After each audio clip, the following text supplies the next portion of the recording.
My name is Tabari Lake, and I am a bassist and composer.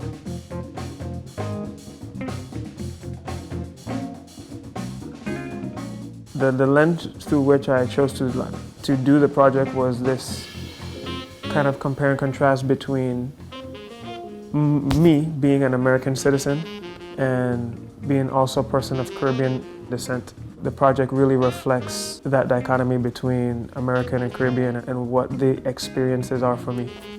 I really just saw it as an opportunity to explore myself. I really saw it as an opportunity to kind of look back and see what parts of my culture really contributed to the person that I was or that I am now. Because I'd moved to the States and I had total culture shock and an experience of being introduced to a lot of different cultures. Small ideas came to me and I sat down and I used compositional techniques to develop those ideas so that they can be full, fleshed out compositions as opposed to small little musical ideas.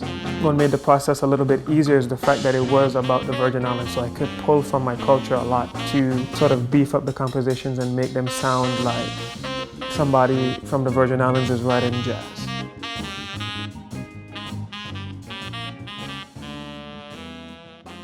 It was great to be able to have 2 performances within the fellowship because it gave me a deadline to finish the tunes, whatever it is that I have, play it. Even if you don't like it, get up, get the band ready and play it. And so the first show was very much me hearing what the tunes would sound like live for the first time because I really hadn't gotten to do that. Moving on to the second show, I picked tunes that I liked from the first show and I wrote a couple of compositions in between. On percussion, I had Nikki Campbell. On drums, I had Anthony Fung. Piano, I had Michael Wooten. On guitar, I had Brandon Bay. The root sound was the tenor saxophone. And so on tenor sax, I had Mark Hutsuch. That was going to be a part of my band because it's both jazz and it's both Caribbean. Both styles of music use that core group of instruments. Coming in and collaborating with them and getting to hear my music through their perspective was a treat because they all brought what they were good at to my music. And they all have very different backgrounds and very different trainings, and so it was really a treat to see what came from their conceptualization of my music.